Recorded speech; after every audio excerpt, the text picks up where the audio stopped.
Shri Radhe everyone, मैं आ गई हूँ आपकी फेवरेट स्टोरी पॉकेट में आसमान का आज का एपिसोड लेके। आज का एपिसोड बहुत ही धमाकेदार होने वाला है, तो प्लीज़ वीडियो को एंड तक जरूर देखें। चैनल पर नए हैं तो चैनल को सब्सक्राइब करना, बेल आइकन को प्रेस करना बिल्कुल ना भूलें।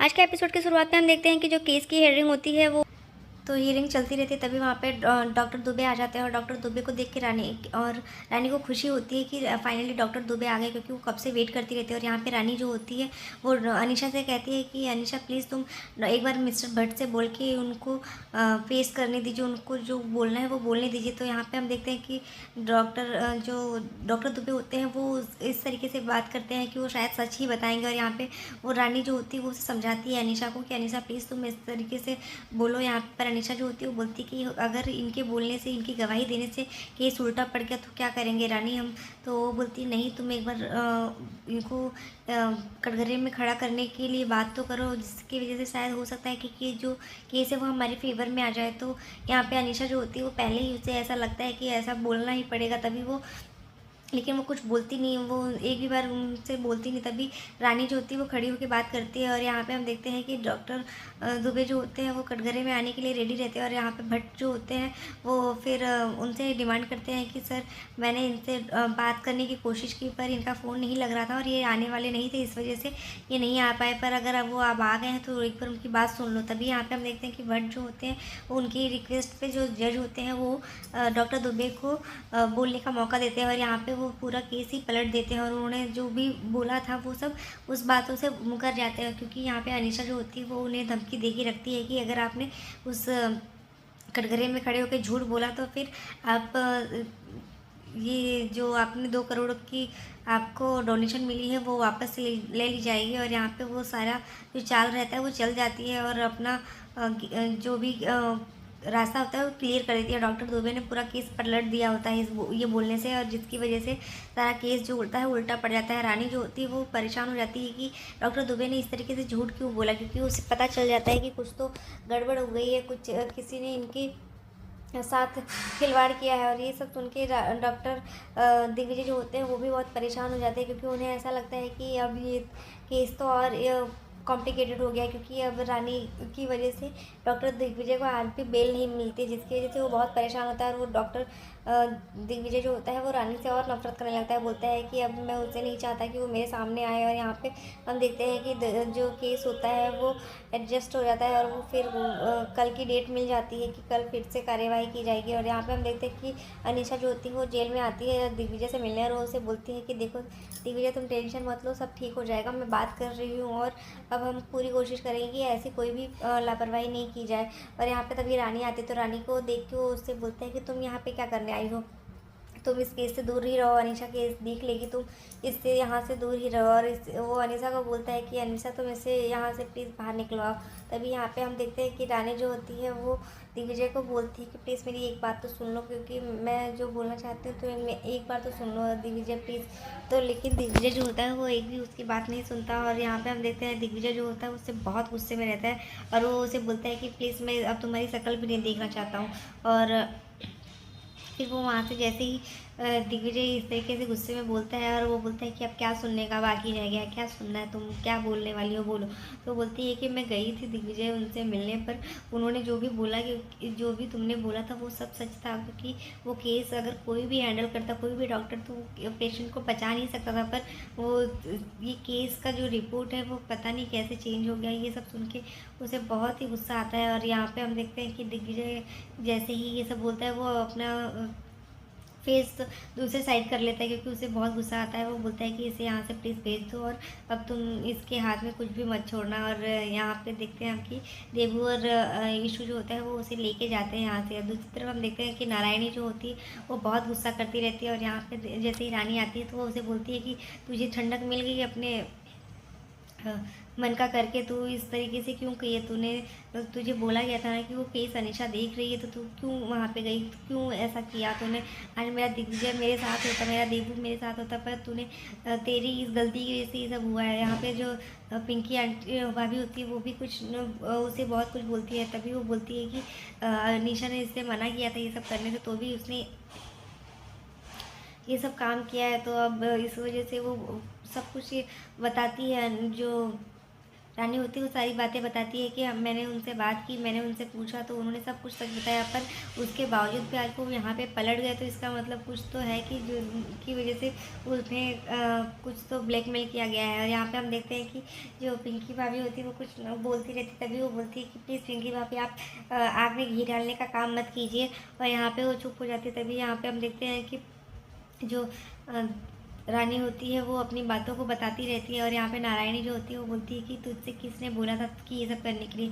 बट वो बोलती है कि अब प्लीज़ हम लोग को एक मौका दीजिए, अब हम ज़रूर उस केस को सुलझा सकते। तभी रानी के ऊपर वो गुस्सा करने लगती है और उसके ऊपर उसको झापड़ मारने जाती है। तभी वहाँ पर हम देखते हैं कि जो बड़ी माँ होती है वो उसका हाथ रोक लेती है, और वो बोलती है कि हमारे घर में बहुएं भी बेटियों की तरह पाली जाती है, तो तुम प्लीज़ इस तरीके से काम मत करो। और यहाँ पे वो रोने लगती है, बोलती है कि देखा ना दीदी आपने, इसकी वजह से आज हमारा देवू हमारे साथ होने वाला था, लेकिन वो इसकी वजह से ही नहीं है, आज मेरा बेटा मेरे पास नहीं है, इसकी वजह से ही ये सब कुछ हुआ है। और ये यहाँ पे रानी जो होती है बहुत रोती रहती है, और जैसे ही वो रोती रहती है तभी दादी जी आती है और वो उससे बोलती है कि इसे तू आज ही इसको भेज वहाँ पे राजकोट, इसके सामान को पैक करवाओ, इसके पापा को बुला के इस तरीके से भेजने के लिए वो बोलती है। पर वो बोलती है कि मैं कहीं नहीं जाऊँगी।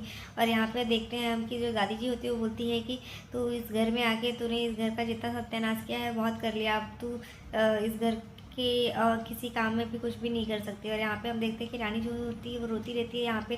तभी देवू जो होती है वो उसे बोलती है कि यार तुमको एटलीस्ट हमें तो बताना चाहिए था।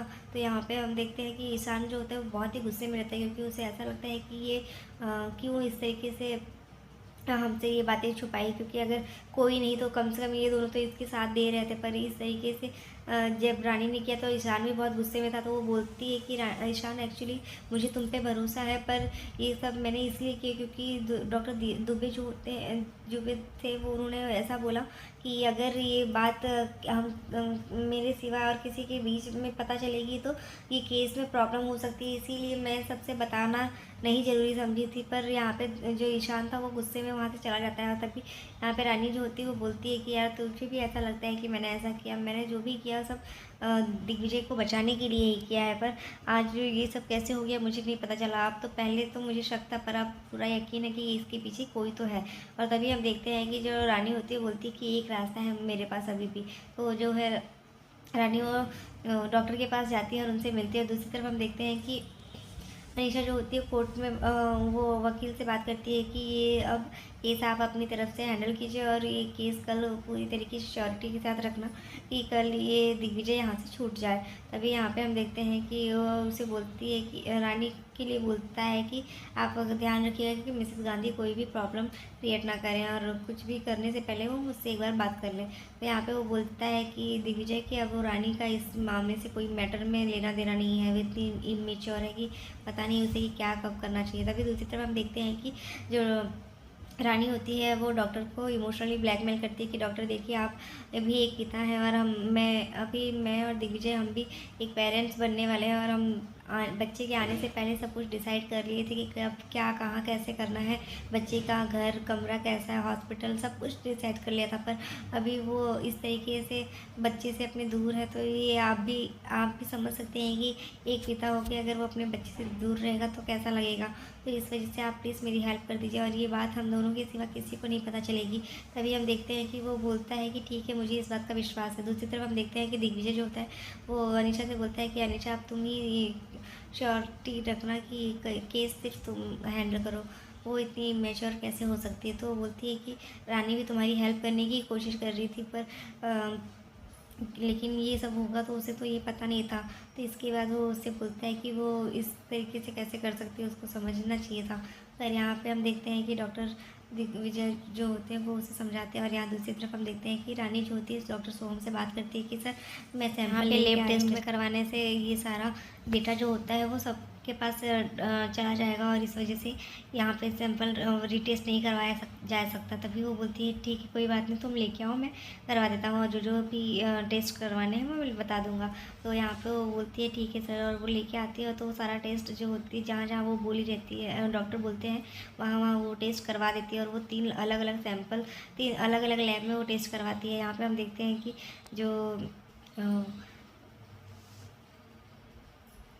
रानी होती है वो उस चीज़ को बोलती है कि आप प्लीज़ इस चीज़ का मेक श्योर रखना कि ये सैंपल और ये रिपोर्ट किसी और के हाथ ना लगे, सिर्फ मैं ही आऊँ तभी आप देना। तभी दूसरी तरफ नर्स होती है, वो बोलती है कि ठीक है, आप ये रिसिप्ट लेके आना, तभी आपको ये मिलेगा, अदरवाइज़ नहीं मिलेगा।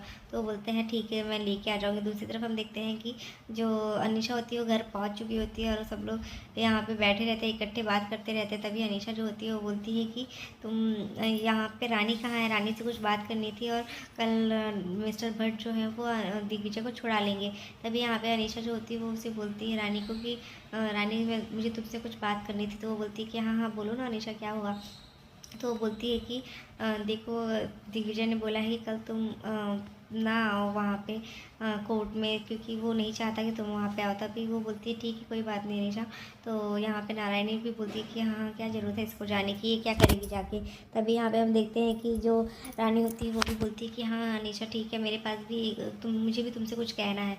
तो सबके सामने वो रिपोर्ट्स दिखाती है कि ये सब चीज़ें ऐसी है। तभी वो बोलती है कि हाँ तुमने भी जो करवाया, मुझे भी भरोसा है तुम पे, पर मैंने फिर भी करवाया, क्योंकि जो डॉक्टर दुबे हैं उन्होंने बोला था कि रिपोर्ट सारी नेगेटिव थी। उसके बावजूद भी अगर उनको किसी ने ये केस गलत रिपोर्ट दी है तो वो अब पता लगाना है कि वो रिपोर्ट किसने दी है। तभी यहाँ पे हम देखते हैं कि ये सब चीज़ें जैसी ही होती है, तभी वो बोलती है कि मैंने 3 अलग अलग जगह पे ये टेस्ट करवाया है, तो सबका रिपोर्ट सेम आया है। तो ये सब सुन के जो अनीशा होती है उसके होश उड़ जाते हैं और वो बोलती है कि इतना ही नहीं है, वो बोलती है कि ठीक है, मैं इसको मिस्टर व्यास को मिस्टर भट्ट को दे दूँगी। तभी वो बोलती है कि आप इतना ही नहीं, मैंने ये सब रिपोर्ट जो है वो मीडिया पे भी डाल दिया है, तो फिर अब ये रिपोर्ट तुम कोर्ट में सबमिट करवा देना। तो इतना बोल के वो न्यूज़ चालू कर देती है और न्यूज़ पे ये सब दिखता है। और यहाँ पे जो रानी होती है वो बोलती है कि मुझे पता है कि ये पर तुमने ये केस बदल के तुमने ही मुझे शक करने पे मजबूर किया, और अगर ये रिपोर्ट अब रिपोर्ट अगर कोर्ट में नहीं पहुंची तो मेरा शक पूरा कंफर्म हो जाएगा। तो आज के एपिसोड में बस इतना ही फ्रेंड्स, मिलते हैं नेक्स्ट एपिसोड में, जब हम देखेंगे कि अनीशा को जो रानी होती है वो उसको चैलेंज करेगी कि तुमने ये रिपोर्ट चेंज करके और तुम्हारी सच्चाई में दिग्विजय के सामने ला के ही रहूँगी। तो मिलते हैं फिर नेक्स्ट एपिसोड में, तब तक के लिए bye bye, take care, Radhe Radhe, अपना बहुत ध्यान